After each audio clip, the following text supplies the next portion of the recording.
박원순 전 시장 성추행 의혹은 아직 사실 확인이 되지 않은 의혹이 너무나 많습니다. 피해자 측이 연일 주장을 하고는 있습니다만 무엇보다 박 전 시장이 숨진 상태여서 경찰 수사가 속도를 내지 못하고 있고 또 어디까지 진실이 드러날지도 미지수입니다. 그래서 박 전 시장이 남긴 휴대전화에 뭐가 들어있을까 관심이 쏠리고 있습니다. 자, 윤슬기 기자. 네. 어제 경찰이 한 대의 비밀번호를 넣어서 휴대전화를 풀었다고 하는데 여기서 뭐가 나온 게 있습니까? 아직은 없고 2, 3일 뒤에 분석이 끝날 것으로 보입니다. 박 전 시장 관련 수사는 성추행 의혹과 사망 경위, 서울시의 성추행 방조 의혹 및 피해자 2차 가해, 피소 사실 유출 의혹 이렇게 네 갈래죠. 예. 이번 휴대전화 분석은 이 사망 경위 규명에만 국한이 돼 경찰은 사망 관련 증거만 찾을 수 있습니다. 자, 그런데 휴대전화 안에는 통화 기록도 있고 또 문자도 있고 여러 사진 같은 것도 있는데 여기에서 사망 관련 기록만 어떻게 딱 구분해서 끄집어낼 수가 있습니까? 이 먼저 휴대전화 전체 데이터를 복사하는 이미징 작업 후에 관련 증거를 추려내는데요.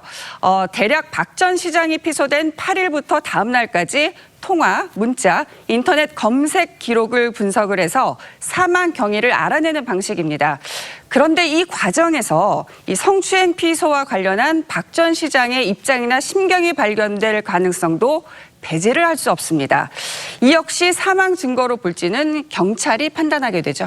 자, 이거를 만약에 사망 증거로 본다면 성추행 의혹의 진실을 밝힐 수 있는데 도움이 될 수도 있겠군요. 그런데 문제는 이 박 전 시장이 사망을 해서 성추행 의혹 자체는 수사 종결이 불가피하다는 거죠. 경찰은 곧 사건을 검찰에 넘길 예정입니다. 자, 그런데 이번 사건의 핵심이 박 전 시장의 성추행 의혹인데 이게 불가능하다고 한다면 포렌식도 큰 의미는 없는 것 아닌가요?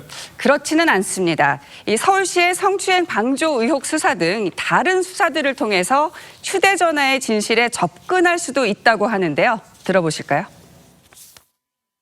처벌할 수 있는 다른 사람의 범죄 사실로 오해해서 그 핸드폰에 대해서 압수수색 영장을 발부받아 성추행 사실이 있었는지.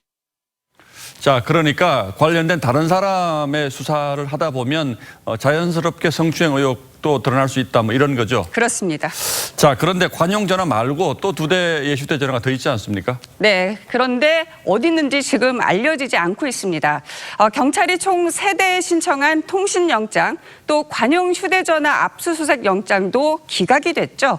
그런데 이 기각 이후 서울시의 20명이 성추행을 묵살했다는 피해자의 폭로가 있었습니다. 조사를 안 했잖아요. 20명에 대해서. 적어도 그 정도는 하고 청구해야 되지 않을까. 자, 결국 뭐 이 휴대전화가 가장 중요한 물증인 스모킹 건인 건 분명한데 이게 정말 스모킹 건이 될 건가 말 건가는 경찰의 수사 의지에 달려 있다 이렇게 봐야 되겠네요. 그렇습니다. 예, 윤슬기 기자 잘 들었습니다.